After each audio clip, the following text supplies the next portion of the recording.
Hello and welcome to McIver's Grant Public Library's Fairy Tale STEM mission. In this mission, we need your help to use your science, technology, engineering, and math skills to help your favorite fairy tales solve their problems. We're going to read two versions of the same fairy tale, and then you will have a STEM challenge, so you can get 3 points towards your badge with just learning more about Rapunzel. Our first story today is Rapunzel, illustrated by Carol Heyer. She painted these pictures with acrylics on canvas and told the traditional story. This is from the Brothers Grimm. That's who wrote the story to begin with. And Ideal's children's book in Nashville is the publisher. There once lived a man and a woman who had long wished for a child of their own.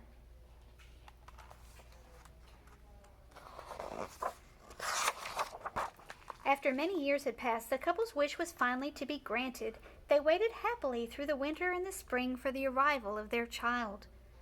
At the back of their home, a little window overlooked a high wall surrounding a garden filled with the finest vegetables and flowers. No one dared venture into this garden, for it belonged to a witch so powerful that all the world feared her. And there is a look into her garden. And there is their house. One day the woman stood at her window looking into the witch's garden, and she noticed a patch of the finest rampion.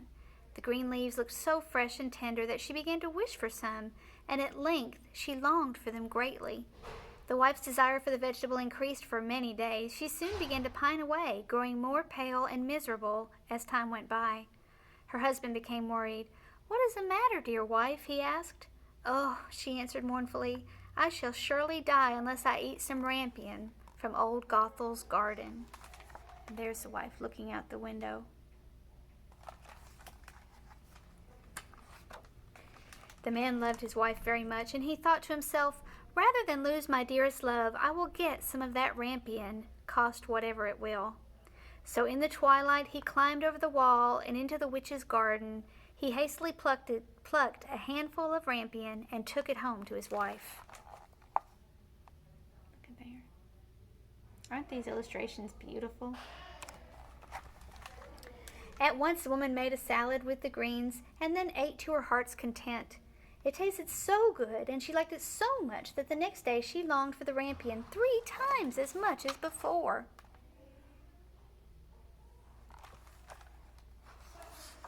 So again, the husband went into the early twilight, but just as he started backward toward home, he saw the witch standing before him.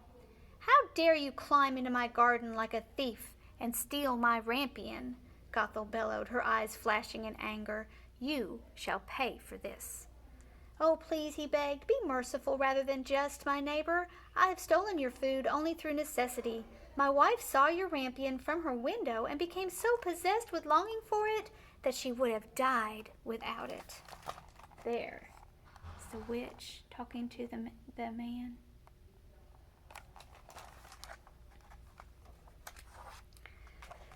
Then the witch replied, "If this is true, you may have all the rampion that you desire, but you and your wife shall both pay. When your baby is born, you must give it to me. All will go well with the child, and I will care for it like a mother." In his fear, the man promised, and at the sound of the baby's first cry, Gothel appeared, giving the child the name of Rapunzel, which means rampion. The old witch took the newborn girl away. There's the witch taking away Rapunzel.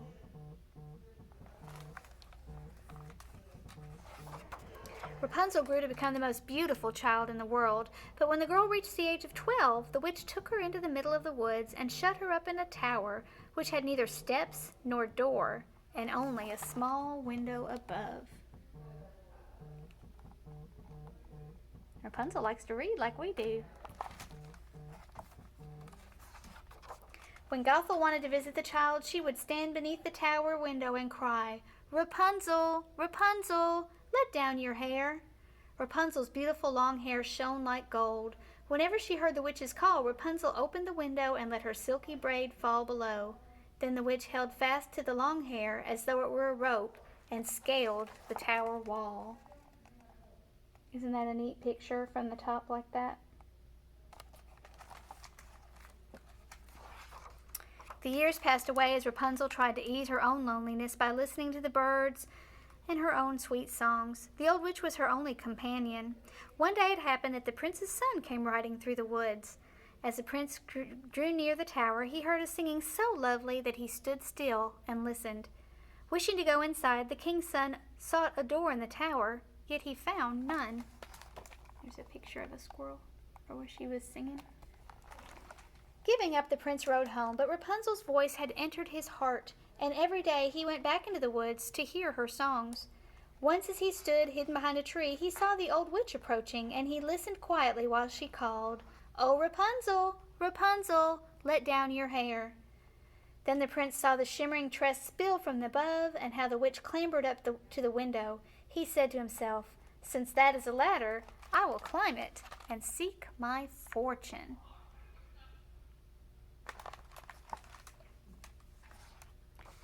On the next day, as soon as it began to grow dark, the prince drew near the tower and cried, "Oh, Rapunzel, Rapunzel, let down your hair." The hair came tumbling out, and up he climbed. Rapunzel drew back in terror as his face appeared in her window, for she had never seen a man. But the king's son was a gentle soul. He spoke kindly to Rapunzel of how her singing had so filled his heart that he could have no peace until he had seen her for himself.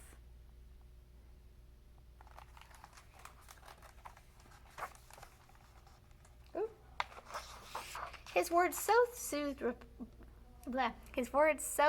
Rapunzel that she soon forgot to be afraid. And when he asked if she would take him for her husband, she thought, "I like him much better than old Mother Gothel. He is so young and kind." And she gently placed her hand in his. "I would willingly go with you," she answered, "but I cannot get out of this tower. When you come to see me, if you will bring each time a silken rope, I will make a ladder. When it is long enough, I will get down by it, and you may take me away on your horse." They agreed that he should visit only in the evening to avoid old Gothel, who always came in the daytime.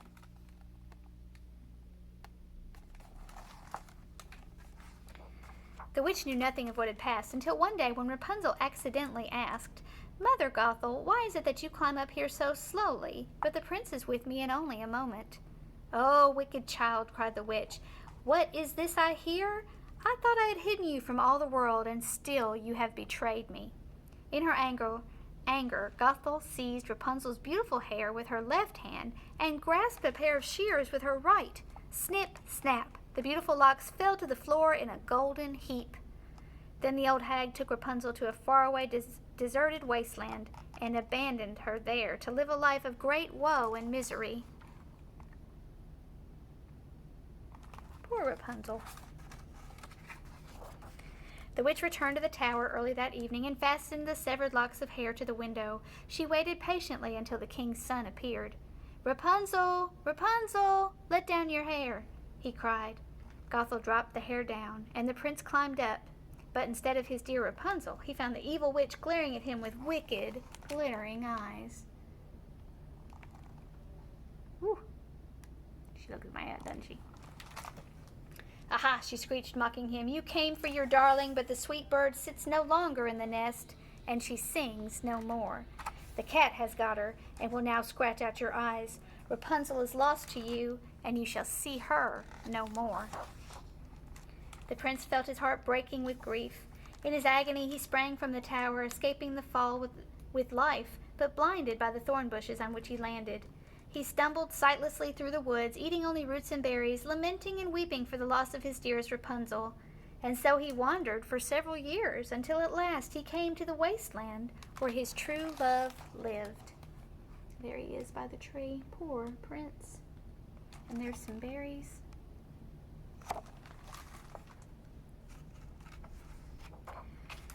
The blinded prince heard a soft song that he thought he knew, and when he drew close the source of the familiar sound, Rapunzel knew him.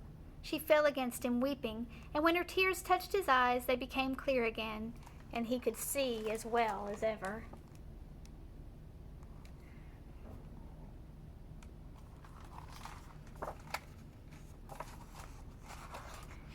Clasping her hand in his, the prince led Rapunzel away to his kingdom, and there in the castle they lived long lives together, filled with happiness and delight. So that's our traditional story of Rapunzel. Click on the next video and we will read the other side of the story, Fairy Tales with a Twist, where we will hear the Rapunzel story from the queen's point of view, or the witch's point of view. Not the queen, the witch. See you in a little bit.